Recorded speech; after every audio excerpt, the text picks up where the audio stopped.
importante a gente poder avaliar, né, da possibilidade de revermos esta votação. E por último, eu tive a alegria aí, junto com o deputado Pedro Eugênio e com o deputado Rui Palmeiro, de ser o relator da subcomissão da micro e pequena empresa. Sei que já houve uma reunião, em função do Código Florestal, atrasei um pouco para chegar, a gente está encaminhando a votação. Eu gostaria de reafirmar aqui, dentro do estudo do Super Simples, do Simples como um todo, né, o tema do Simples Rural e da inclusão dos profissionais liberais como uma pauta que vem sendo tratada aqui nesta comissão, e já foi, o deputado Vaz de Lima levantou a questão da progressividade. Se possível, o senhor pudesse falar um pouco sobre o Simples Rural e a integração dos profissionais liberais. Muito obrigado. Obrigado, deputado Jerônimo Gergen. Deputado José Humberto. Obrigado, senhor presidente.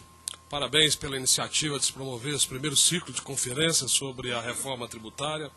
Quero agradecer também ao doutor Nelson Barbosa pela oportunidade que nos dá. Eu gostaria, senhor presidente, doutor Nelson, dizer o seguinte: por mais que eu concorde com vários colegas que aqui colocaram as suas preocupações com aspectos em relação ao nossos problemas fiscais e tributários, a preocupação quanto à regressividade do nosso sistema, a preocupação quanto à distribuição fiscal. Eu fui prefeito e venho da representação classista do pequeno comércio, sei muito bem o que representa esses problemas. Mas eu gostaria, em primeiro lugar, de dizer o seguinte: na minha avaliação, o governo está absolutamente certo em fatiar a reforma tributária. Não é possível realizar a grande reforma que todos nós esperamos. É impossível nós chegarmos num consenso, e já aprendi nesses poucos dias nessa casa, e já tenho aprendido através da política, que é preciso avançar. Então, se há dois aspectos dos mais importantes, um deles, para mim, é a guerra fiscal. E o outro deles, com certeza, é a desoneração da folha. Veja bem, senhor Nelson Barbosa, há anos se fala sobre essas questões, alguns se apegam às questões ideológicas, outros com receio, talvez, de atacar-se os direitos dos trabalhadores, mas não se trata disso, né? Há como se preservar.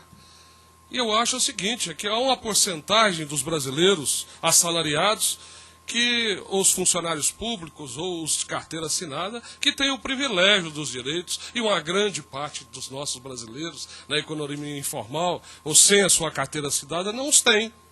Absolutamente, porque o nosso sistema simplesmente incentiva a informalidade. O governo, senhor Nelson, teve uma grande coragem de aprovar a Lei Geral da Microempresa. E foi um avanço extraordinário. Esse avanço tem que continuar através do seu aperfeiçoamento.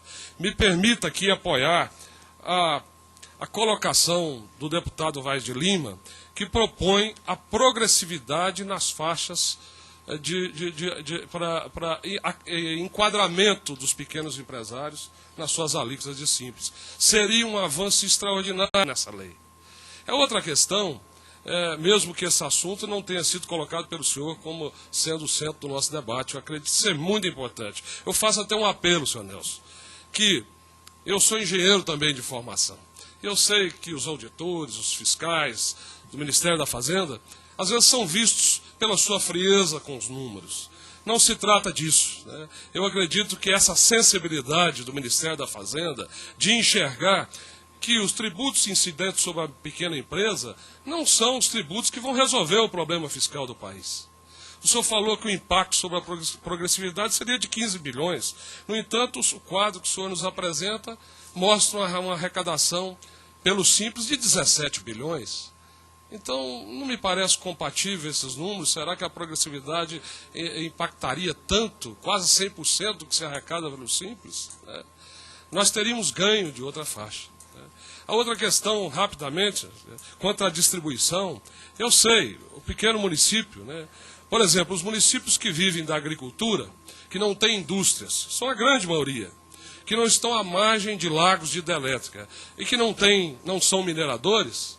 Se o senhor calcular a sua receita per capita, o senhor vai ver que eles sobrevivem com uma receita per capita, às vezes 3, 4 vezes inferiores a outros municípios que estão do seu lado. Aí o governo vem e diz que nós temos que aplicar 25% da educação pelo município, Pois bem, 25% do município, às vezes, é um quarto do 25% do município ao lado, apenas porque ele tem indústria. Então, são questões que eu acho que são muito importantes, mas eu aceito que elas não sejam tratadas num primeiro momento, em função da necessidade de se fatiar, mas que nós possamos realmente comemorar, a partir do ano que vem, né, essa reforma na guerra fiscal, a desoneração da folha, para que a gente possa, a partir do ano que vem, discutir os outros aspectos que são também muito importantes. Obrigado, senhor presidente. Obrigado, deputado. Saudar a presença do deputado Nelson Mourão, ex-deputado aqui presente.